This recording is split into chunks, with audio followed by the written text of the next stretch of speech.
ننګرهار چې د هیواد یو له کرنیزو ولایتونو څخه شمیرل کیږي کروندګري د حاصلاتو ساتلو لپاره د سړو خونو د جوړېدو غوښتنه کوي. یو کروندګر مسعود وایي چې چیرې ورته سړې خونې جوړې شي نو دوی به خپل حاصلات تر ډیره وساتي او کروندګر به له زیاتو زیانونو وژغورل شي. چې موږ ته باید سړې خونې جوړې شي چې زموږ د فصل وساتل شي او بازار ته په ښه بیه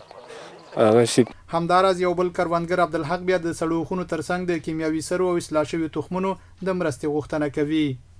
ما میخوایم که سرد بر ما جور شود سدخانه‌ای از حکومت میخوایم که بر ما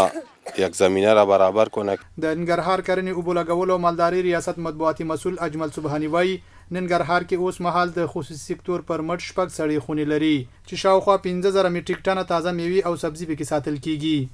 ننګرهار کرنې اوبو لګولو مالداري ریاست سره په همغږۍ د خصوصي سکتور پر مټ په ننګرهار کې شپږ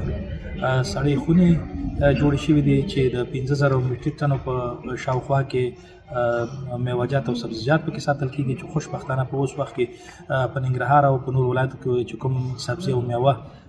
کرل شوی او د ساتلو ظرفیت ولري په دغه سړو خونو کې ساتل کیږي او وخت نه وخت بازار ته عرضه کیږي.